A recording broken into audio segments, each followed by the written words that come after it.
Bom dia, Graziela, Isabela, Carol. Gente, conteúdo da avaliação da semana que vem.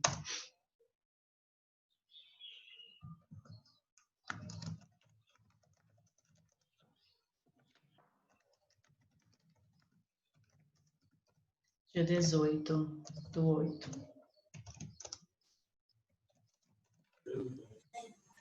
O cortiço e simbolismo. Olha que fácil. Nossa, ficou errado aqui, né?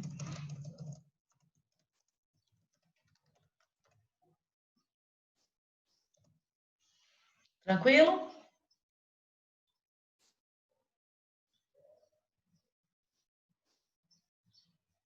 Dúvidas? Tranquilo. Então tá, posso sair, né? Vamos começar com o simbolismo, então? Deixa eu achar ele aqui.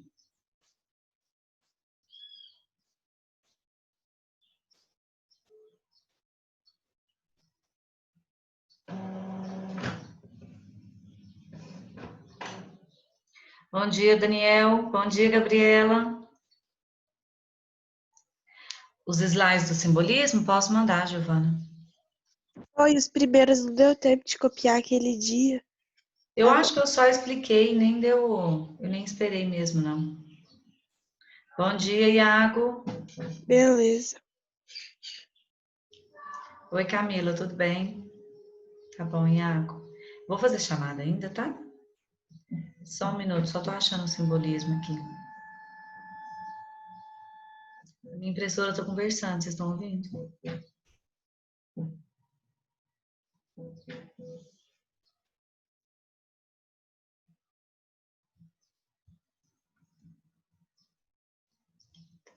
Segundo. Estou. Agora eu vou compartilhar com vocês.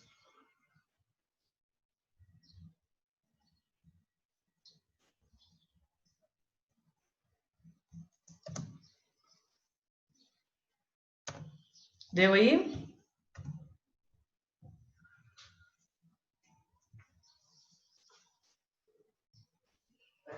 Então vamos lá? Vou retomar aqui rapidamente, tá? Algumas questões, porque nós vimos breve, já tem bastante tempo, né? Porque foi antes de eu curtir isso, depois teve projeto, e aí nós, mais esse período de descanso aí, só para a gente retomar então. Então, o que é a poesia simbolista? A poesia simbolista, ela vem representada em alguns lugares, o parnasianismo vingou mais, aqui no Brasil o simbolismo foi de forma mais breve. É como se uma tendência que não fez sucesso, tá? Então, o simbolista, nós permanecemos mais na estética parnasiana aqui no Brasil do que no simbolismo. Mas em alguns países o simbolismo, sim, foi de grande efervescência. Então, o parnasianismo, ele considerava o trabalho do poeta sendo o trabalho difícil, o trabalho árduo, o trabalho complexo de se praticar. Já o trabalho do simbolista é um trabalho minucioso que vai se prender por outras características. Não são opostos. Não é um período que é bem oposto ao outro. É um período distinto do outro. Eles não têm características opostas, eles têm características diferentes. Por exemplo, o parnasianista, ele se prende por sonetos e ele se prende por exaltação de objetos, mitologia, ele se prende por exaltar o próprio trabalho do poeta. O simbolismo, ele não vai ao contrário dessas características, ele vai modificar essas características. Simbolismo, nós também vamos encontrar sonetos, não com tanta frequência, não com tamanha propriedade, mas no simbolismo nós vamos encontrar a exaltação pelos sentidos dos seres humanos. Então, aquela figura de linguagem chamada sinestesia, a qual ela perdura, ela bate na tecla dos sentidos, do cheiro, da visão, do paladar, ela será muito presente nesse período literário. E ainda, ele vai se prender pelo nada. Aqui vai ser uma poesia mais do simbolismo, mais presa ao nada. Então, ele não tem tema frequente, pode ter soneto ou não, é algo mais livre. Tem rima? Tem, mas não é algo que tenha tamanha propriedade, algo que tenha tamanha obrigatoriedade. O simbolismo, ele vai se parecer mais com uma música. Ele cobra muita musicalidade, cobra muito aquela tendo aquela métrica, não é a métrica perfeita, mas é uma métrica que tenha os mesmos tons altos, as mesmas sílabas tônicas, para ver, para adquirir o texto aquele certo ritmo. Você fala como se estivesse cantando, tá? E aí nós vamos utilizar algumas figuras de som, que serão as propriedades do simbolista. Então, o parnasianismo, ele busca pela perfeição rítmica e o simbolismo também busca por essa musicalidade. Só que ele não cobra tanto do poeta. Então vamos lá. A contextualização histórica. O sol está batendo na minha cabeça. O simbolismo, ele foi bem relacionado ao pré-modernismo aqui no Brasil. No entanto, nós tínhamos propriedade, nós tínhamos aqui no Brasil se prendido mais ao parnasianismo. Relembrando que o parnasianismo é na época da Belle Époque. Então, o que é a Belle Époque? É aquela questão da luxúria, aquela questão da ostentação, os tecidos, o vestido muito bem preparado. Então, toda aquela luxúria do parnasianismo, ela ainda vai perdurar aqui no Brasil. E nós vamos ter ainda essa estética simbolista, como eu disse anteriormente, algo que não fluiu tanto, algo que não foi tão marcante aqui no Brasil, tá? É o momento em que se projetam os fatores que irão desencadear a Primeira Guerra Mundial. Então, o mundo está mudando. Nós vamos ter uma efervescência de mudança aqui no mundo. Abrange a camada da sociedade que está à margem do processo de avanço tecnológico e científico promovido pelo capitalismo. Pós-revolução industrial, o símbolo de modernidade, o símbolo de tecnologia, né? As máquinas começaram a surgir, é claro que elas surgem com um longo período de tempo, só que agora o capitalismo está em alta. Então a sociedade ela vai se formulando de forma distinta. E assim... Maria Lúcia, eu não sei se está certo, mas falava assim que tinha uma dualidade, começou a ficar o lado racional e o lado sonhos, imaginário. Isso. Por que que isso vai acontecer? Porque agora nós vamos começar aqui no Brasil, Sara, um período de pequenas revoltas. Então, nós temos a revolta da vacina, nós temos a Guerra de Canudos, essas pequenas guerras aqui no Brasil. Por isso é que nós vamos viver essa dualidade. Porque a parte capitalista, ela vai transformar muitas partes aqui do Brasil. E o que que vai acontecer? O centro do Brasil vai ser a República Café com Leite, Minas e São Paulo. O restante está abandonado. Quando nós vamos encontrar esse polo abandono do norte e nordeste do país, aí nós vamos ter algumas guerras, algumas revoltas, as quais darão origem ao pré-modernismo. São períodos que andam subjacentes, assim, andam juntos. Só que o simbolismo, por isso que ele não tem tanta efervescência, porque o Brasil tem ebulição, tem muita coisa acontecendo. E aí aquela estética simbolista, que vai buscar musicalidade, já não supre mais a necessidade do povo, do público. Por isso que vai ser um período muito breve. E a questão do pré-modernismo vai ser um processo muito forte aqui no Brasil, que é o próximo período que nós vamos ver. O pré-modernismo vai vir diante as revoltas, diante as pequenas revoluções que nós tivemos aqui no Brasil. E a partir daí, o olhar do povo vai se voltar mais para essas revoluções, para essas guerras, e abandonar um pouquinho a poesia. Tá? É por isso que vai ser um período com menos efervescência do que o parnasianismo. É um movimento marcado pela busca do homem pelo sacro e de um sentimento de totalidade que faz da poesia uma espécie de religião. Como eu disse a vocês, o olhar brasileiro, o olhar político, está voltado aqui no Sudeste. Então, as pessoas vão sentir necessidade dessa religiosidade. Observem que a religiosidade, desde o quinhentismo, né, desde quando foi descoberto o Brasil, ela está presente. Vocês viram o quinhentismo ano passado, mas acredito que vocês lembram da dualidade quinhentista que era apresentada, da dualidade das duas poesias que eram apresentadas. A poesia de informação, a literatura de informação e a literatura jesuítica.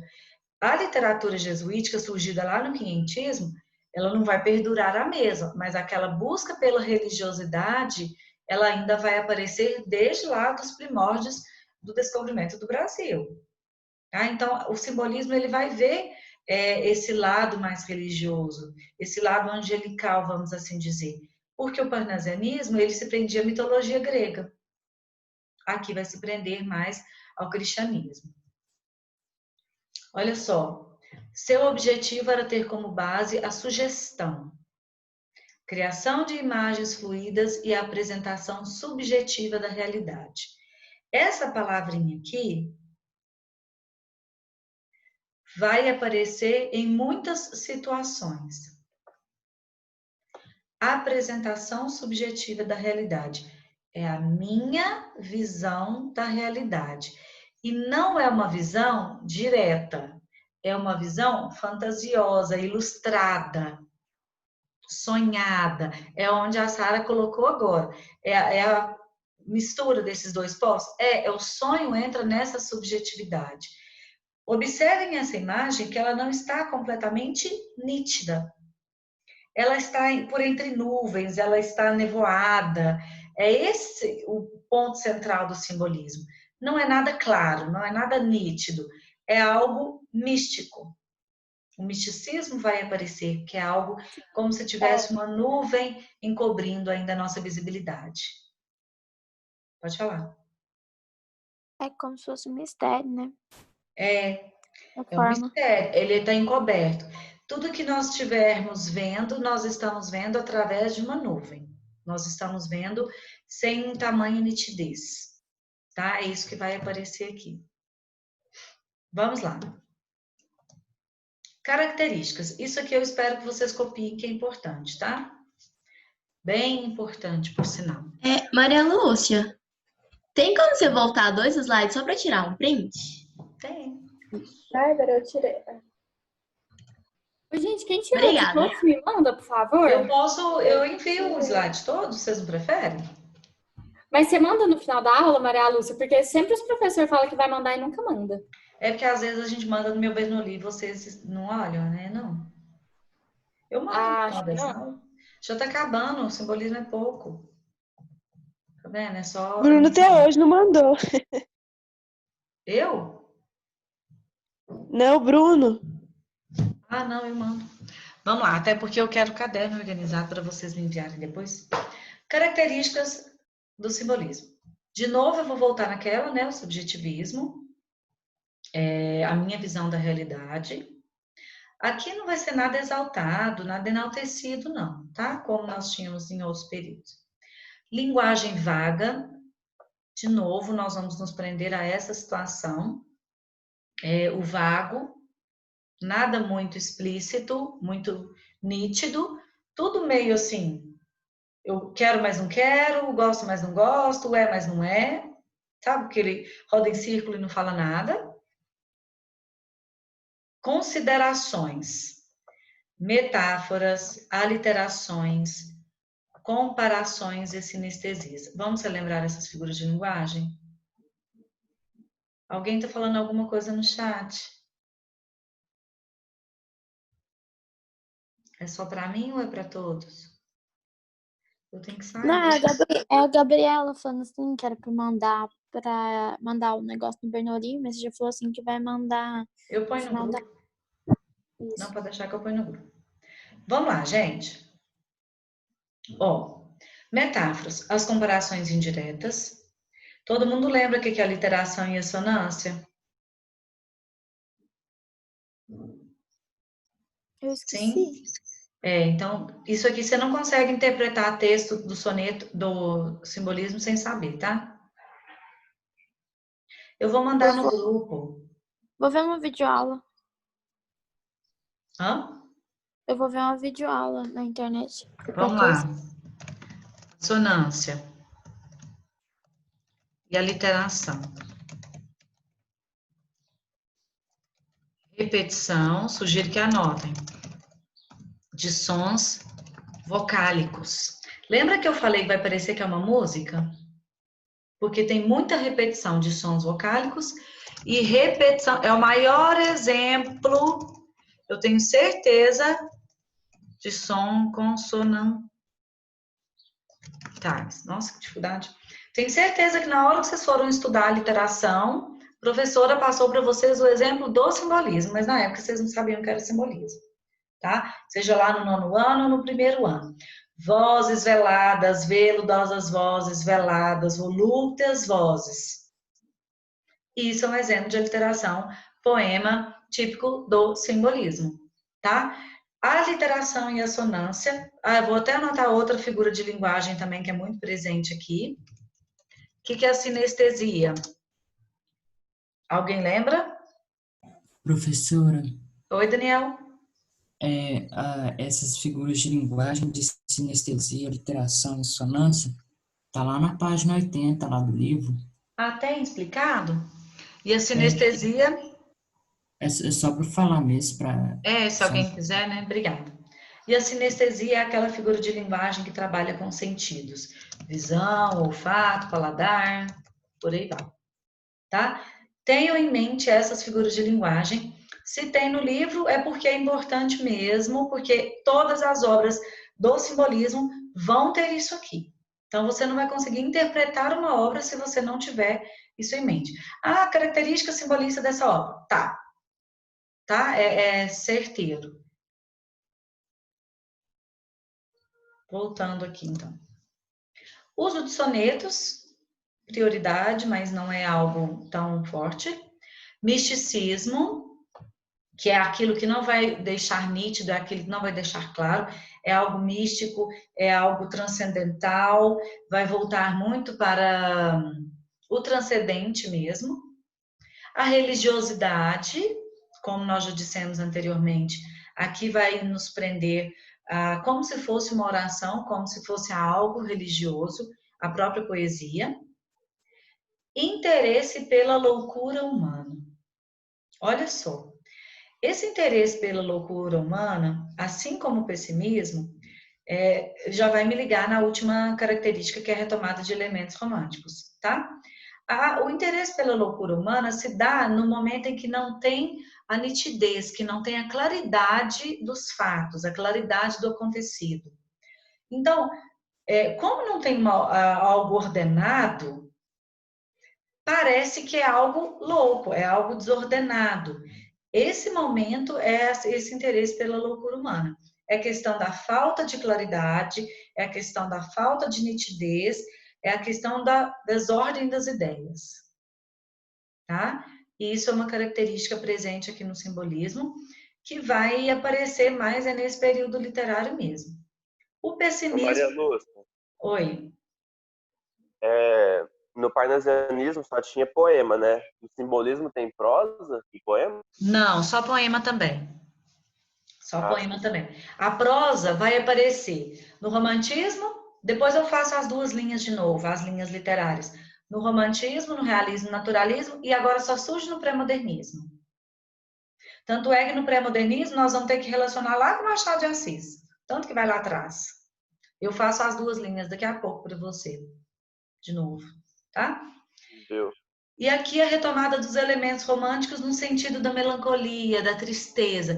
Não vai se prender à natureza brasileira, ao sentimento nacional.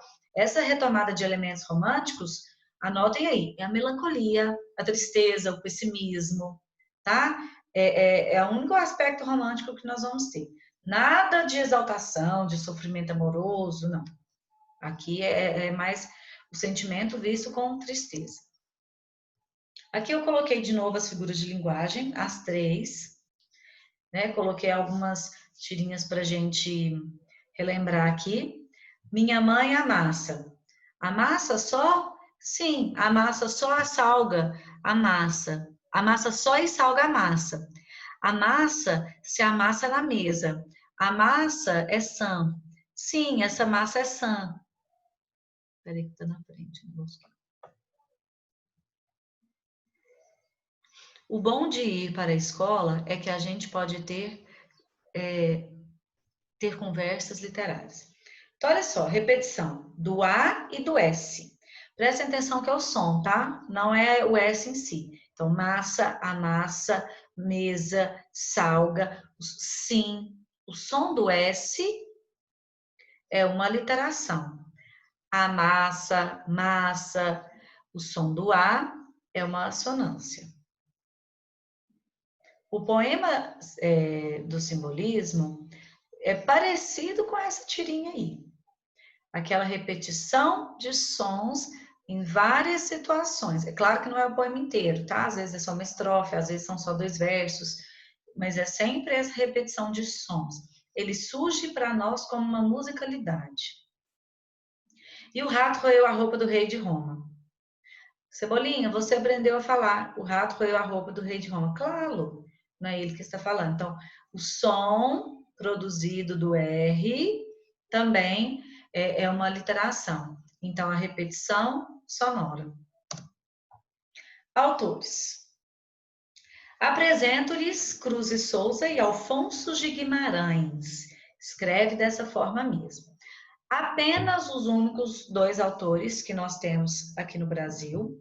Observem que Cruz e Souza é negro. Por que eu estou falando isso? Porque vai fazer toda a diferença na sua poética, o fato dele ser negro. Cruz e Souza é um poeta que tem uma tendência maior pelo branco, pelo claro, pela nuvem, pela névoa, pela brancura das coisas, pelo branqueamento, melhor dizendo, das coisas. Cruz e Souza tem tamanha forte tendência pelo branco que alguns críticos hoje em dia dizem que ele mesmo era racista da sua cor, com a sua própria cor, que ele mesmo tinha preconceito disso. Outros acreditam que por ele ter sofrido preconceito, racismo, quando criança ele se prendeu mais ao branco, ao claro. Muitas das suas obras terão aspectos sinestésicos voltados para a visão. O claro, o branco, o nítido, a névoa, a nuvem, tudo que está relacionado ao branco. Por sua vez, Alfonso de Guimarães é chamado de o Solitário de Mariana. Alfonso de Guimarães estava prestes a se casar, Mariana, pela cidade de Mariana, estava prestes a se casar e perdeu a sua noiva, véspera do casamento, então ele não se casou, né, o Solitário de Mariana. Posteriormente ele veio se casar e teve até 14 filhos, mas ele ainda é conhecido como Solitário de Mariana, ele é melancólico por isso. Ele ia se casar com uma prima, então esse sofrimento na sua adolescência, porque ele era muito jovem, esse sofrimento na sua adolescência trouxe essa melancolia. Então, diante dessas características, nós vamos conseguir discernir bem quem é Cruz e Souza e quem é Alfonso de Guimarães diante da sua poética. Cruz e Souza vai se prender mais aos aspectos sinestésicos, vai utilizar mais as figuras de linguagem. Gente, eu não consigo.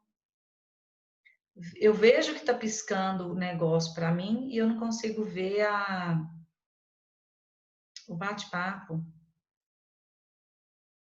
quando eu estou compartilhando. Eu vejo que ele piscou. Alguém disse alguma coisa?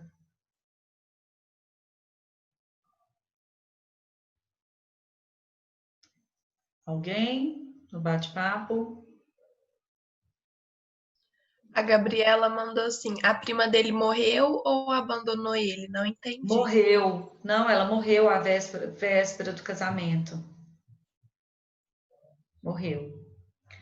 E aí, Alfonso de Guimarães, então, tem esse tom melancólico na sua poética, enquanto Cruz e Souza tem esse tom sinestésico. Tá? São características bem distintas as duas poéticas, as duas situações. Vamos a Cruz e Souza, então. O poeta demonstra dor e sofrimento de ser negro. Tá vendo que Alfonso de Guimarães demonstra dor e sofrimento pela sua trajetória na adolescência. Cruz e Souza, então, vai se prender mais ao sofrimento de ser negro, aos apelos sensuais. Na segunda fase é revelada a angústia e a melancolia. Seus poemas trazem como tema principal a morte, o tédio, a revolta do desespero anterior. Se é interior e ele é negro, vai retomar essa questão do negro, da cor, tá? Ele não fala muito da questão do amor, relacionamento homem-mulher. Ele fala a disputa dele com ele mesmo, o seu eu interior. Terceira fase é considerado o período que reflete a resignação e a fé conquistada pelo poeta. Aqui vai entrar aquela questão do simbolismo ser uma oração. Entra a partir de Cruz e Souza na sua terceira fase. O simbolismo não está distinguido em fases. Quem tem fases de produção é apenas Cruz e Souza. Ok? Então, ele vai ter um problema com o seu eu interior a partir da sua cor. Ele vai destacar os sofrimentos de ser negro, a dor de ser negro, e ele vai ressaltar a fé.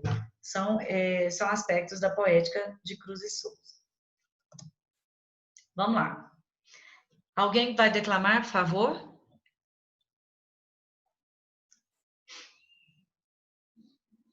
Vamos. Gente, alguém declama para mim. Inexorável.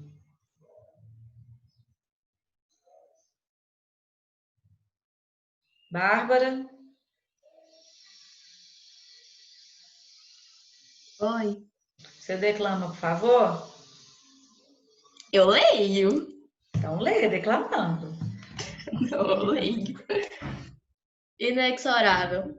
Ó meu amor, que já morreste. Ó meu amor, que morta estás. Lá nessa cova aqui desceste. Ó meu amor, que já morreste. Ah, nunca mais florescerás? A teu esquálido esqueleto, que tinha outrora de uma flor, a graça e o encanto do amuleto, ao teu esquálido esqueleto, não voltará novo esplendor? Ó, observe um tom melancólico, então, né? Ó, meu amor, que já morreste. Aqui é a situação que eu coloquei anteriormente, que se aproxima de aspectos românticos. Observem que lá no romantismo é um pouco mais sofrido, né? É um pouco mais melancólico. E aqui ele tem esse tom melancólico também, só que de uma forma mais direta. E outra coisa, ó meu amor, a subjetividade, o meu sentimento, a presença daquilo que eu sinto, daquilo que eu estou querendo repassar agora. Lá nessa cova a que desceste, olha o tema da morte, tá? Cruz e Souza. Violões que choram. Esse aqui é um dos poemas mais famosos de Cruz e Souza. Vamos lá. Quem vai declamar esse para mim? Aninha? Oi. Vamos, por favor.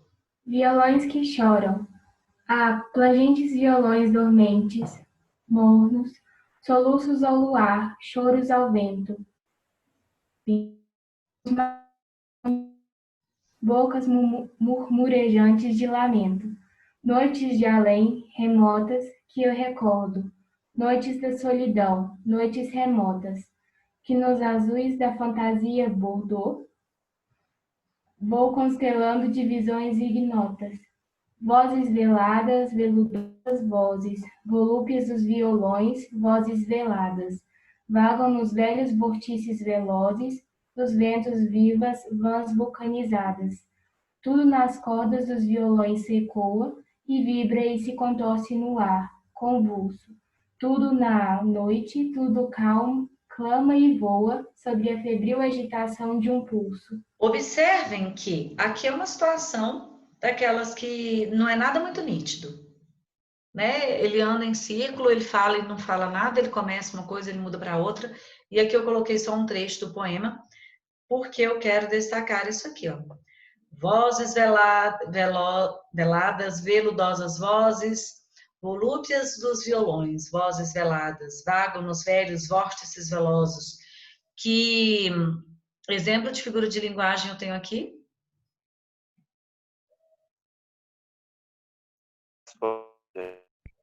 Oi? Cortou?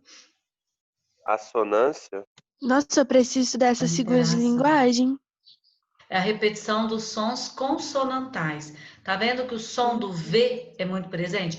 Vozes veladas, veludosas vozes, volúpias dos violões, vozes veladas.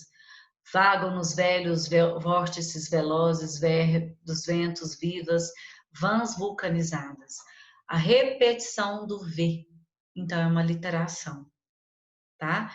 Aquelas figuras de linguagem, não podemos esquecer delas agora. A sonância, a literação, as metáforas e a sinestesia. Maria Luz, Oi? a sonância seria a repetição só das vogais, então? Seria a presença mais firme. Mas aqui eu posso falar que tem a sonância e tem a literação.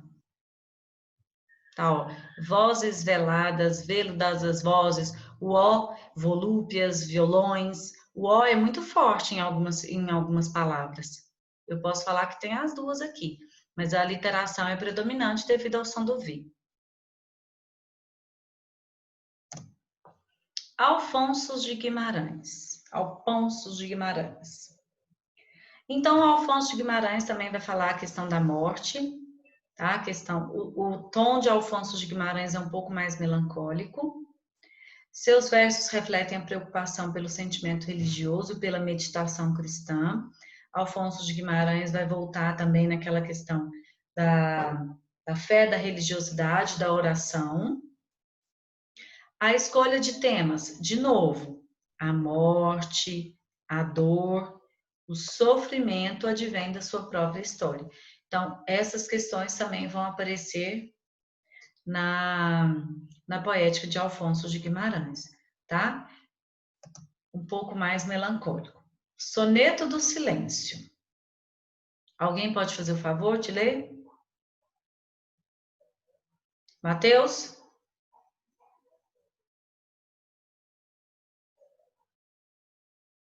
Mateus não tem, não? Luiz, lê você, por favor. Soneto do Silêncio. Fantástico silêncio. Nele existe um clarão momento e tudo dorme. Ai, irreal, cega, disforme. Ai, faz gente e amargo. Fantástico silêncio moribundo aos meus olhos acesos como vela, que iluminassem becos e vielas pelas cidades pálidas do mundo. Lá vejo pender fruto caído, lá vejo soprar contra a muralha e recobrir silêncio envelhecido, que a noite ocupou e perdido.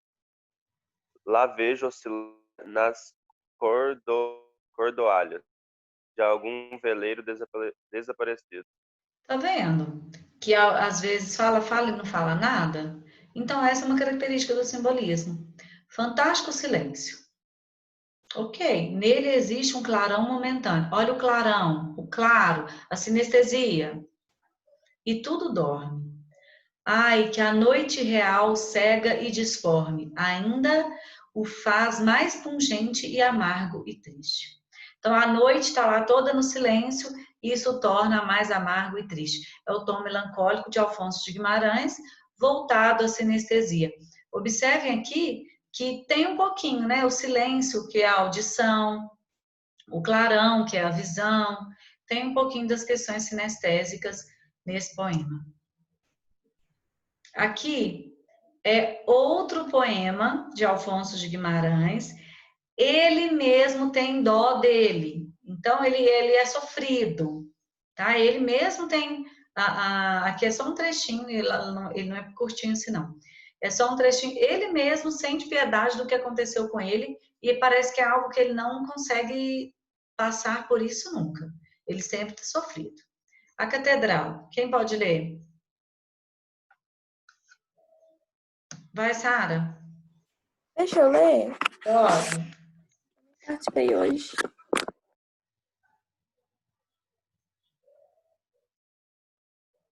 Pode ler.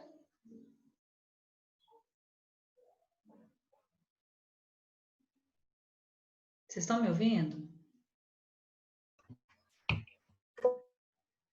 Tá eu cortando. tô te ouvindo, mas eu não entendi. É a Natália que vai ler ou eu? Quem vai ler? Tanto faz. Uai. Eu. Então vai. Pode começar. O astro glorioso que segue a eterna estrada, uma áurea seta lhe cintilha em cada, refulgente raio de luz. Lúcia, é a segunda vez que eu saio da reunião sem querer, desculpa. Tá. A catedral ebúrnea do meu sonho, onde os meus olhos tão cansados põem, recebe a bênção de Jesus. E o sino clama em lúgubres responsos. Pobre Afonsos, pobre Afonsos. Pobre Alfonsos, pobre Alfonsos, tá? O O sino, lúgubres. e o sino clama em lúgubres responsos, clama com muita intensidade, né? Com muita tristeza, como ele quer dizer aí, pobre Alfonsos. Até o sino lamenta pelo sofrimento dele, tá? Pobre Alfonsos, pobre Alfonsos. Aqui eu fiz um mapa mental para vocês verem um pouquinho. Eu não falei do Camelo Peçanha, porque até o próprio livro não cobra. O simbolismo em Portugal também é algo mais sucinto, mais breve, mais objetivo do que aqui no Brasil. É algumas características: oposição ao racionalismo, subjetividade, sinestesia, musicalidade, uso predominante da cor branca através de Cruz e Souza, e a vagueza, né? As informações de forma vaga, as informações de forma abreviada, sucinta. Esse mapa mental é interessante. E aqui é uma musiquinha para a gente memorizar as características simbolistas. A chamada vai cair, eu vou retomar, porque aí eu passo a musiquinha para vocês, que é interessante para a gente decorar as características do simbolismo para a aula da semana que vem. Eu já chamo vocês, tá?